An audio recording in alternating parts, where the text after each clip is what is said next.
on PBS News Weekend.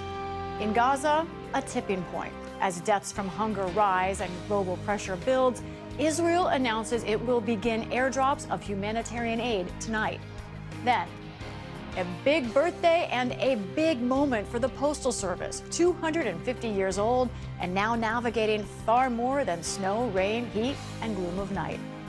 And the global debut of a unique boy band featuring 2 North Korean defectors. I did think that it would be fascinating to have North Korean defectors trying out something in K-pop because, who doesn't love the story of someone from a humble background chasing their dreams?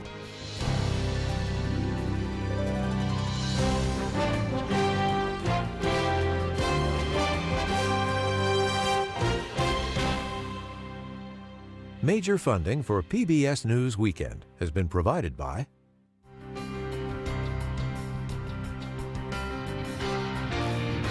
the ongoing support of these individuals and institutions.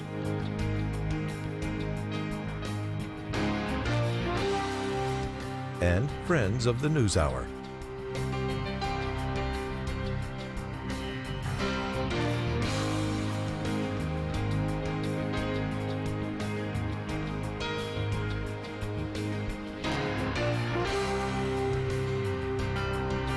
This program was made possible by the contributions to your PBS station from viewers like you. Thank you. Good evening. I'm Lisa Desjardins. John Yang is away. A pivotal moment for lives and the conflict in the Middle East as deaths from hunger rise in Gaza. Today, the Israeli military announced it will begin airdrops of aid and will open more humanitarian corridors to bring in food. But the UN and aid groups have criticized airdrops as inadequate and dangerous. The Gaza Health Ministry reported that in the last day, 5 people died of malnutrition and starvation, including a baby girl. She's one of 85 children to die of malnutrition over the last 3 weeks, the ministry said. Death also came from above. At least 42 people in Gaza were killed by gunfire and airstrikes, according to Gaza health officials. Half were shot while waiting for aid. Earlier today, I spoke with a leading aid worker who is in Gaza. Rachel Cummings is with Save the Children. I began by asking what she sees. The situation in Gaza is catastrophic for children and for their families. We're seeing now a sharp rise in the number of children coming to our clinics who are malnourished, very deeply concerned about pregnant women and lactating, breastfeeding women coming to our clinic who are malnourished. And now we're hearing of people dying from starvation, and this is deeply, deeply concerning. We expect now an exponential rise in the number of people who are malnourished and at risk of starvation. Just in our clinics in the last 2 weeks, the first 2 weeks of July, we've seen the same number as the whole of June. So this is the rise that we've been fearing for so long. How about the supplies of food? I know you've recently been to a market, and what are you seeing among your own staff in terms of how they're handling this with their families? Yeah, all of my staff, I have over 200 staff working, Palestinians working in Gaza, and of course they are all directly impacted by the war. There is very little, if anything now, left in the market. 3 of my staff last week fainted in the office and shared with me that they hadn't eaten that whole day. And most of the staff have shared with me that they worry about going home because they don't have any food to take for their children. And they're worried, desperately worried, about where their next meal will come from. One of my staff said to me last week, "We are all walking towards death and nobody is helping us." Now, that's a desperate situation, and that could be multiplied by pretty much everyone in Gaza.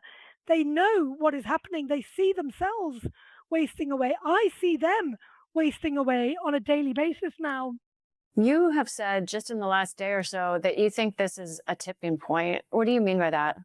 It is a tipping point. So for many months, we've been talking about the risk of this situation playing out because we know that not enough food has been entering Gaza since March when the blockade was put in place in Gaza. Not enough food, consistent food, safe and dignified distributions haven't been taking place in Gaza, and there is only so long the body can sustain. And what we're seeing now, of course, is the weakest dying of starvation. But what we could see is mass starvation for people across Gaza. Between January and March, we had between 400 and 600 trucks a day of humanitarian supplies and commercial supplies entering Gaza.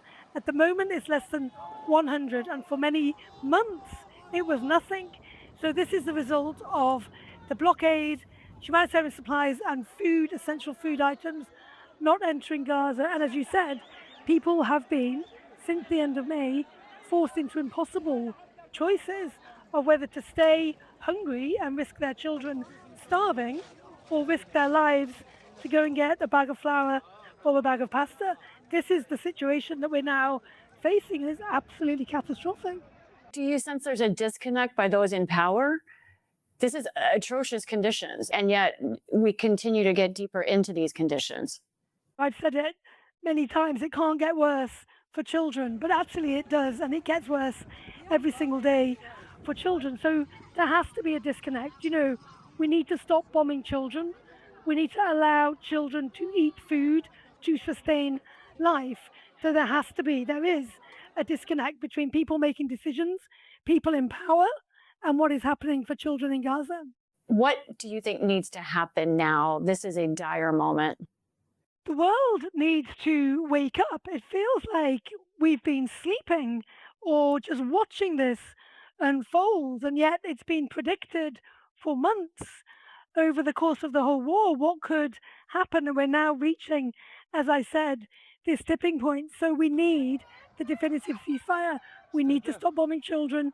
We need to allow the humanitarian supplies into Gaza, the commercial supplies into Gaza, and we need to be allowed to do our jobs as humanitarian community to reach children who are desperately in need. You know, Save the Children, other humanitarian organizations, we know how to prevent malnutrition. We know how to treat malnutrition. We need to be allowed to do our jobs now. Rachel Cummings from Save the Children, thank you for taking this time to talk to us. Thank you so much. In tonight's other news, President Trump says chances of a trade deal with the European Union are improving. This as the president is in Scotland, seen golfing at his resort in Turnberry. The White House calls it a working visit, with Trump set to talk with British Prime Minister Keir Starmer and European Commission President Ursula von der Leyen about trade and U.S. tariffs. The president sounded cautiously optimistic yesterday. With the European Union, I think we have a good 50-50 chance. That's a lot. What are the sticking points that you Well, I don't want to tell you what the sticking points are, but the sticking points are having to do with maybe 20 different things. You don't want to listen to all of them. Protests and anger have surrounded Mr. Trump's trip to Scotland, including this scene in Aberdeen. An anti-Trump group hosted a kind of protest festival there. While in the country, the president will also attend a ribbon-cutting ceremony for a new golf course bearing his name. A White House spokesman did not address possible conflicts of interest, instead praising the course. House Democrats want more details on President Trump's potential connections with Jeffrey Epstein, asking for a copy of the disgraced financier's birthday book. Representatives Ro Khanna and Robert Garcia have asked the attorneys for Epstein's estate for the book, which the Wall Street Journal reported was signed by President Trump, though the White House has denied that. The full House committee has subpoenaed testimony from Ghislaine Maxwell, who allegedly put the book together and is now serving time for crimes related to her time with Epstein. The governor of Florida confirms that detainees at a remote facility there are being flown out for deportation, even as attorneys for some being held there say they've had no access.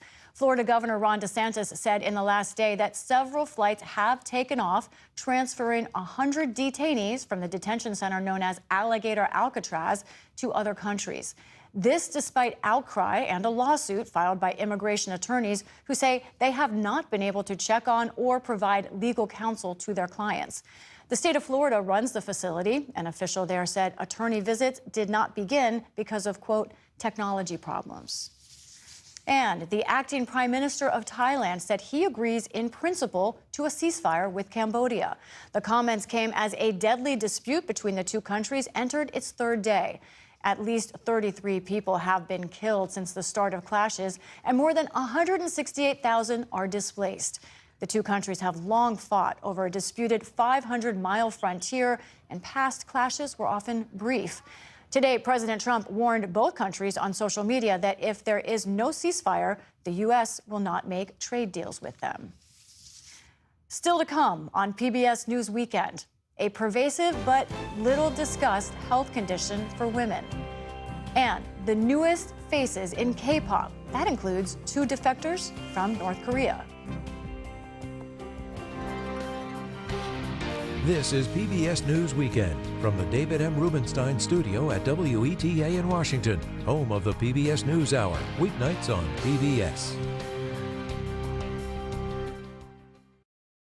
In our relatively young country, it's one of the oldest institutions we have. The U.S. Postal Service turns 250 today. The agency is deeply intertwined with this nation's history and has been critical to its growth. But with annual net losses nearing $10 billion, this time of celebration is also one of concern. I went to the National Postal Museum in Washington, D.C. to ask how regular Americans see what many call the post office. Everything's now on the phone and you're sending texts and messages, but like being able to get a letter in the mail and be like, yay, I got a letter, it's the best. So I hope that the post office stays. I think it's critical because there are so many places in America that they're more remote and your commercial carriers can't really reach those places. I don't want everything to be coming to me electronically. Sometimes you want paper. You want something tangible. I guess it's losing money, but I would say it's still worth it because it's always there for you. Hansi-Lo Wang is a correspondent for NPR and covers the U.S. Postal Service. Hansi, let me start with the big birthday question here. How does the Postal Service fit in the way this country sees itself? Well, the U.S. Postal Service plays a role in the daily lives of so many people. And it has been the case going back to 250 years ago, before the founding of this country, when the Second Continental Congress set up Benjamin Franklin as the first Postmaster General, and you had horseback riders delivering mail through the 13 colonies, and now all the way to today, the U.S. Postal Service on foot, by truck, plane, boat, sometimes by mule, all the way to the bottom of the Grand Canyon. And it's 6 days a week of service of letters, mails, bills, medication, packages that so many folks rely on through deliveries from a letter carrier or their mail carrier.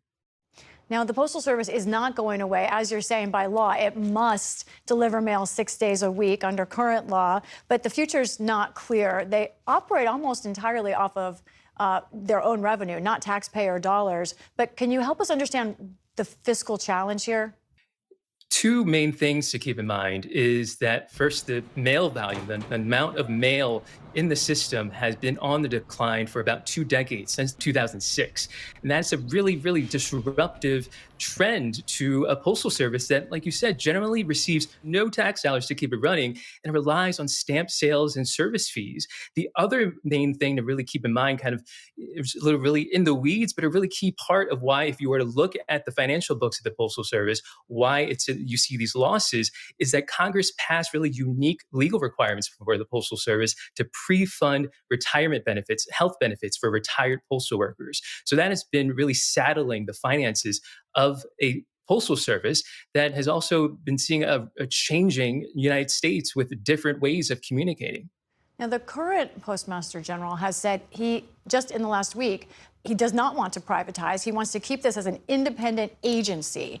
But President Trump, we know in the past and in his current presidency, has indicated he may be interested in privatization or somehow taking over the Postal Service into another agency.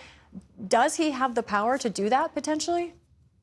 By law, the president does not have the power to privatize, to take over what Congress set up to be an independent federal agency. It is part of the executive branch, but it is run by a board of governors. Those governors are appointed, nominated by the president, but they have to be confirmed by the Senate.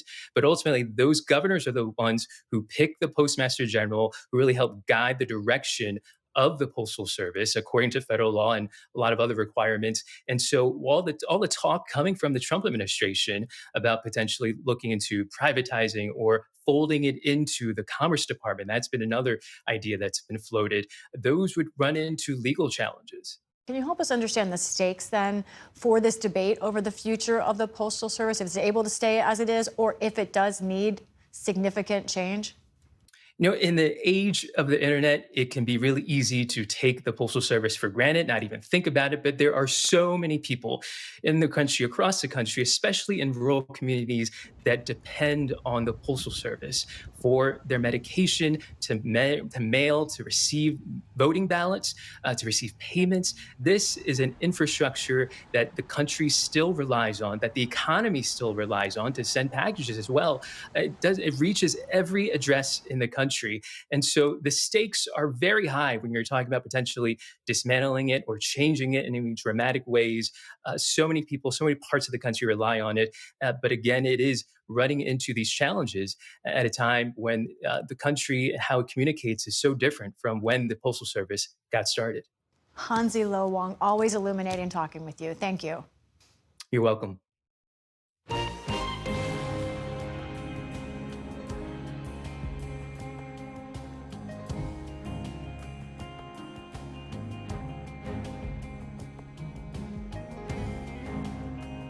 From unbearable pain to feeling no symptoms at all, women with uterine fibroids can have vastly different experiences. And while these growths impact a large percentage of women, health advocates say they too often go undiscussed. That has now started to change as women share their stories, including Academy Award-winning actress Lupita Nyong'o and tennis superstar Venus Williams. Ali Rogan spoke with Sateria Venable, a patient advocate and CEO of the Fibroid Foundation. Sateria Venable, thank you so much for being here. Thank you for inviting me. I really appreciate it. You yourself have experienced uterine fibroids. Tell us more about what they are and what your own journey with them has been like. Uterine fibroids are non-cancerous growths in and around the uterus. And the word non-cancerous is really important because a lot of people who are diagnosed don't know whether they're cancerous or not. And what led me to this journey is I had had my third fibroid surgery. I've had 4 total. And I couldn't find a provider to care for me who wouldn't offer a hysterectomy. And I lived in Chicago at the time, and I thought, if I'm living in a major metropolitan city and I can't find a provider, what are other women experiencing? And I just wondered why people weren't screaming from the rooftops, because until that time, I thought that I was alone in my journey, which is another recurring theme that we hear from our community. It's truly extraordinary how many women this affects. What do we know about any groups of women among whom the risk is greater or the symptoms are more prominent? We know that 70 to 80% of all women will be diagnosed with uterine fibroids by the age that they're 50.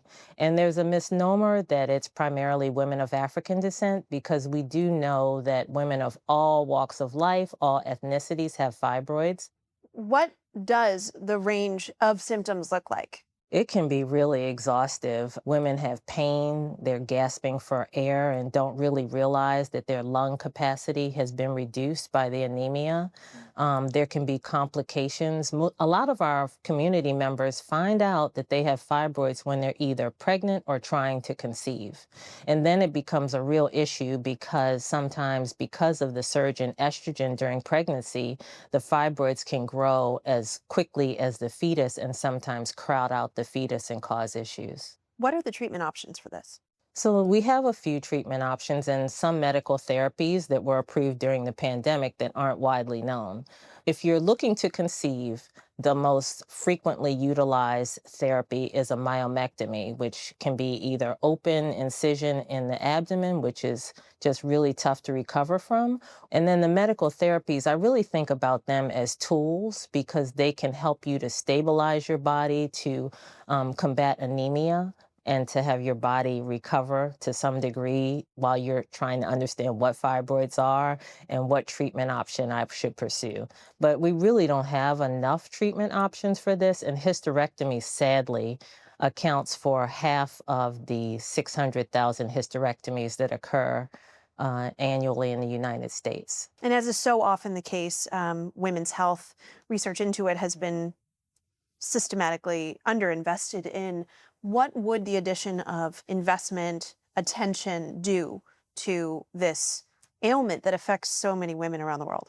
So investment in this would be huge. We're trying to get more research dollars on two fronts: in general legislation through NIH research, and also under the military umbrella for military readiness, because our service members are suffering with fibroids and endometriosis and other women's health concerns. So the research would look at finding new treatment options, really understanding. We don't understand how fibroids behave in the body, really, because there hasn't been enough research. And so a package of bills was introduced last week by several members of Congress that will look at various aspects of research and understanding fibroids, screening for fibroids, understanding endometrial cancer, and also recognizing July as Fibroid Awareness Month. The Trump administration so far has cut a number of research projects devoted to various ethnic minorities, to women. And so I wonder, how are you feeling about the future for investment in uterine fibroids specifically, as we're in this particular moment politically? I am not deterred. My whole life, I've kind of bucked the system and tried to find solutions. And so that's what I'm doing in this moment. We are moving full steam ahead. We're finding partners who understand and agree and empathize.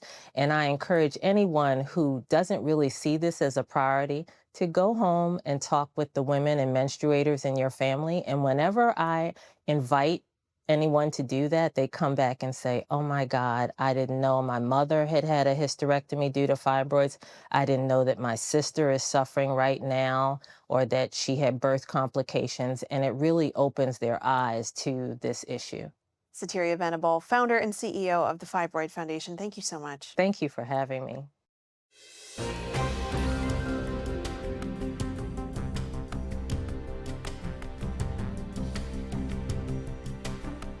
Finally tonight, the debut of a new K-pop boy band with an improbable origin story that includes 2 North Korean defectors.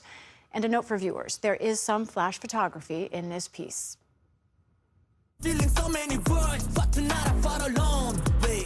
The world of K-pop has fresh new faces. The band Universe with a debut album and lead single, Shattered.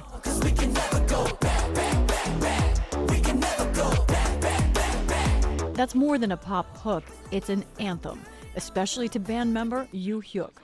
He escaped North Korea as a child, joining his mom in South Korea. She arranged to get him across the border. His father chose to stay and died a few years later. My song Shattered captures the feeling of my life breaking apart. I'm sharing this story for the first time. I wrote it drawing on the emotions when I heard my father in North Korea passed away. He remembers starting work at 9 years old and having to resort to desperate measures for food. After I was caught stealing, I was beaten hard until I was bleeding. I've been through a lot in North Korea. I've eaten spoiled, smelly rice. Now that kid is a pop star in the making, worried no longer about basic survival, and instead pushing back with music that is pointedly illegal in the North and risky. Reports indicate the North Korean government is cracking down on consumption of South Korean culture. A group working with defectors released this video. They say it shows 2 high schoolers being publicly sentenced to 12 years of hard labor for watching K-pop. But they couldn't stop the music from reaching Kim Suk, Universe's other North Korean defector. He was inspired when he was secretly shown a 2012 global hit by the K-pop artist Psy. 오빤 강남스타일. 처음 봤어요, 그런 강남스타일. I'd never seen a video like Gangnam Style before. I didn't have it myself. A friend showed it to me in North Korea, and both the music video and the song really blew me away. Kim, now 25 years old, escaped the regime in 2019 with his father and grandmother. Universe was carefully formed. Label CEO and producer Michelle Cho. I did think that it was fascinating after casting the 2, that would be fascinating to have North Korean defectors trying out something in K-pop. Because, you know, who doesn't love the story of someone from a humble background chasing their dreams? 하나, 둘, 셋. 안녕하세요. 유니버스입니다. The rest come from across the globe. Aito from Japan, Kenny, a Chinese American from Los Angeles, and Nathan from Arkansas. We learn from each other's backgrounds. I think that only benefits us more, just because we learn from each other things that we couldn't have learned if we didn't meet, if we've never met. The very existence of Universe demonstrating the power of music to transcend even the most closed borders.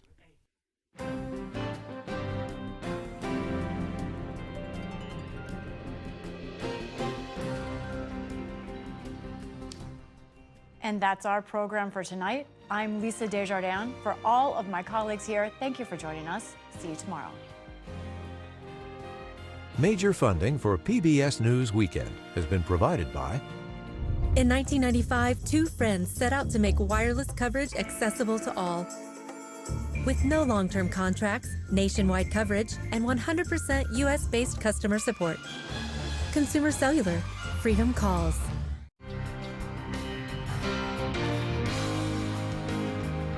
The ongoing support of these individuals and institutions.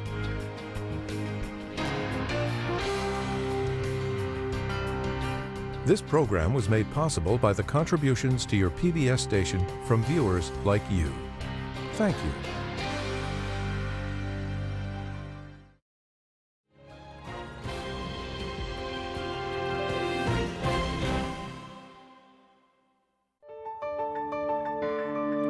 You're watching PBS.